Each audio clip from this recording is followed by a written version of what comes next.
विश्वास जीतने के लिए पूरी जिंदगी लग जाती है, लेकिन उसे तोड़ने के लिए एक पल ही काफ़ी होता है। नमस्कार दोस्तों, मैं ज्योतिष आचार्य वासुदेव मिश्रा आपका अपने चैनल सत्य की खोज में हार्दिक अभिनंदन करता हूं। दोस्तों, आज का यह ज्योतिष का कार्यक्रम आप लोगों के लिए यानी कि सिंह राशि वालों के लिए बेहद ही ज़्यादा खास कार्यक्रम साबित होगा। आज चर्चा करेंगे ग्रहों के सम्राट सूर्य महाराज के राशि परिवर्तन प्रभाव के बारे में। 13 फरवरी 2024 की दोपहर 3:30 के आसपास राजा सूर्य अपनी वर्तमान शत्रु राशि मकर राशि को छोड़कर पुनः एक बार अपने शत्रु शनिदेव की मूल त्रिकोण राशि कुंभ राशि में प्रवेश कर चुके हैं और आने वाले 14 मार्च 2024 तक इसी कुंभ राशि में गोचर करते हुए आपको परिणाम प्रदान करेंगे। वैसे तो कोई भी ग्रह जब अपनी नीच राशि में या फिर अपनी शत्रु की राशि में होता है तो वह अपना संपूर्ण श्रेष्ठ परिणाम नहीं दे पाता। क्योंकि वह ग्रह अपने शत्रु के घर में गोचर करते हुए अपने आप को कमज़ोर और भयभीत महसूस करता है। लेकिन दोस्तों, यह सिद्धांत हर जगह लागू नहीं होता। जी हाँ, जो ग्रह अपनी शत्रु की राशि में गोचर कर रहा होता है, अगर उसका शत्रु यानी कि उस ग्रह का डिस्पोजिटर ग्रह अगर बलवान होता है तो फिर गोचर करने वाला ग्रह अपना श्रेष्ठ परिणाम देने के लिए बाध्य हो जाता है, जो अभी वर्तमान समय में गोचर कुंडली में सूर्य के द्वारा आपको प्राप्त होने वाला है। क्योंकि सूर्य का डिस्पोजिटर ग्रह यानी कि कुंभ राशि का स्वामी ग्रह शनिदेव वर्तमान समय में कुंभ राशि में ही बलवान अवस्था में गोचर कर रहे हैं। फलतः राजा सूर्य यहाँ पर भले ही शत्रु की राशि में गोचर करेंगे, लेकिन कहीं न कहीं सूर्य के डिस्पोजिटर ग्रह शनिदेव के बलवान होने की वजह से आपको अपना संपूर्ण और श्रेष्ठ परिणाम देने के लिए राजा बाध्य हो जाएंगे। तो ऐसे में बड़े विस्तार के साथ जानने का प्रयास करेंगे कि राजा सूर्य कुंभ राशि में गोचर करते हुए किस प्रकार से आपको परिणाम प्रदान करेंगे। जी हाँ, राजा सूर्य के इस गोचर काल के दरमियान किन किन क्षेत्रों में आपको विशेष तौर पर सफलता की प्राप्ति होगी, तो वहीं कौन कौन सी सावधानी आपको बरतने की आवश्यकता है। साथ ही साथ सूर्य के इस राशि परिवर्तन प्रभाव को और ज़्यादा बेहतर और सकारात्मक परिणाम देने वाला बनाने के लिए क्या उपाय आप कर सकते हैं, ये तमाम प्रकार की जानकारी आज के इस ज्योतिष के कार्यक्रम में आपको बताएंगे। इसलिए कार्यक्रम को बिना मिस किए अंत तक देखने का प्रयास कीजिए। और अगर आप अपनी जन्म कुंडली पर हमसे परामर्श लेना चाहते हैं तो डिस्क्रिप्शन बॉक्स में और वीडियो के अंदर आपको हमारा व्हाट्सएप नंबर मिल जाएगा, जहां से आप व्हाट्सएप करके अपनी जन्म कुंडली का विस्तार पूर्वक अध्ययन करवा सकते हैं। वैसे देखा जाए तो ग्रहों के राजा सूर्य को मूल रूप से ऊर्जा का कारक ग्रह कहा गया है, इसलिए अन्य ग्रहों की तुलना में इनका राशि परिवर्तन थोड़ा ज़्यादा ही महत्वपूर्ण बन जाता है। क्योंकि जब सूर्य बलवान अवस्था में राशि परिवर्तन करते हैं तो उस कंडीशन में ऊर्जा का संचार तो पूरी पृथ्वी के ऊपर होता ही है। साथ ही साथ सूर्य देव को मान सम्मान, पद प्रतिष्ठा, प्रसिद्धि, सफलता, ऊंचाई, समाधान, सरकार और पिता का भी कारक ग्रह माना गया है। तो ऐसे में सूर्य जब राशि परिवर्तन करते हैं बलवान अवस्था में तो इन सभी क्षेत्रों को प्रभावित करते हैं।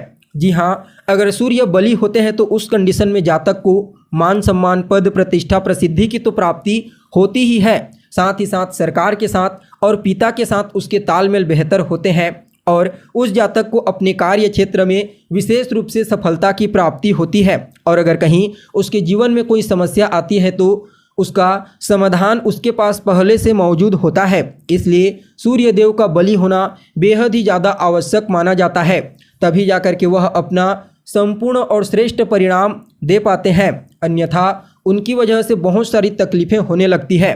तो ऐसे में वर्तमान समय में सूर्यदेव बलवान अवस्था में गोचर करेंगे तो इनका सर्वश्रेष्ठ परिणाम आपको देखने को मिलेगा। देखा जाए तो आप लोगों के लिए यानी कि सिंह राशि वालों के लिए सूर्य महाराज का यह राशि परिवर्तन आपकी गोचर कुंडली में आपकी राशि से सप्तम भाव में हुआ है। जी हाँ, अभी तक सूर्य देव आपके छठे भाव से गोचर कर रहे थे, लेकिन 13 फरवरी को छठे भाव से निकलकर सप्तम भाव में गोचर करना प्रारंभ कर चुके हैं और आने वाले 14 मार्च 2024 तक इसी सप्तम भाव में गोचर करते हुए आपको परिणाम प्रदान करेंगे। जी हाँ, तो सप्तम भाव किस चीज़ का होता है? देखिए, मूल रूप से सप्तम भाव आपकी दाम्पत्य जीवन यानी कि वैवाहिक जीवन का होता है, लेकिन इसके साथ साथ यहाँ से आपके साझेदारी, आपके बिजनेस व्यापार, आपके रिश्तेदार, आपके दोस्तों, मान सम्मान और प्रसिद्धि के बारे में विचार किया जाता है। और सफलता के कारक सूर्य का सप्तम भाव में गोचर करना कहीं न कहीं व्यापारिक दृष्टिकोण से आपको बड़ी सफलता प्रदायक साबित होंगे। जी हाँ, अगर आप किसी भी प्रकार से कोई बिजनेस व्यापार करते हैं तो समझ जाइए सूर्य का सप्तम भाव में गोचर करना आपको अपने व्यापार में विशेष रूप से सफलता प्रदायक साबित होगा। सप्तम भाव में गोचर करते हुए सूर्य महाराज लग्न का भी परिणाम देंगे, क्योंकि लग्न के स्वामी तो पहले बनते हैं और इनकी दृष्टि भी अभी लग्न के ऊपर ही पड़ रही है, यानी कि आपकी राशि के ऊपर। तो ऐसे में आप समझ सकते हैं कि इस समय आपको समाज में विशेष रूप से मान सम्मान, पद प्रतिष्ठा, प्रसिद्धि और सफलता की प्राप्ति होने वाली है। इस समयावधि में आपके व्यक्तित्व में उग्रता की भावना देखने को मिलेगी। क्यों? क्योंकि सूर्य एक अग्नि तत्व के ग्रह होते हैं और शनि वायु तत्व के। तो ऐसे में आप समझ सकते हैं जब अग्नि और वायु का आपस में संयोग होता है तो अग्नि की मात्रा बढ़ जाती है वायु के प्रभाव से। तो ऐसा ही देखने को मिलेगा। तो आपको अपने क्रोध, अपने अहंकार और अपनी वाणी पर विशेष रूप से नियंत्रण रखने की आवश्यकता है, अन्यथा दाम्पत्य जीवन में कलह, क्लेश, वाद विवाद होने की प्रबल संभावना नजर आ रही है। जीवन साथी के साथ आपके रिश्तों में कुछ न कुछ कमजोरी आपको महसूस हो सकती है, इसलिए इस समयावधि में इन चीज़ों पर आपको कार्य करने की आवश्यकता है। देखा जाए तो आपका इम्यून सिस्टम यानी कि रोग प्रतिरोधक क्षमता भी इस समय काफ़ी हद तक मजबूत रहने वाला है।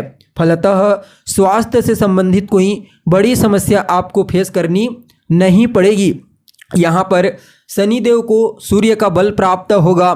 फलतः सूर्य के गोचर काल के दौरान शनिदेव भी आपको विशेष रूप से सकारात्मक परिणाम प्रदान करेंगे। सबसे पहले तो शनिदेव इस समय आपके व्यापार को विशेष रूप से मजबूत बनाने का प्रयास करेंगे और रोग, ऋण, शत्रु, जी हाँ, ये तीनों चीज़ें इस समय आपसे नीचे रहेंगी। कहने का तात्पर्य क्या है कि इन तीनों के ऊपर आप सम्राट सूर्य के इस गोचर काल के दौरान भारी पड़ने वाले हो। न तो आपको रोग परेशान कर सकता है, न ही कोई कर्जा और न ही कोई शत्रु। कह सकते हैं कि आपके लिए सम्राट सूर्य का यह गोचर व्यापारिक दृष्टिकोण से, सामाजिक क्षेत्र में मान सम्मान और प्रसिद्धि प्राप्त करने के दृष्टिकोण से और रोग, ऋण, शत्रु के दृष्टिकोण से अच्छा साबित होने वाला है।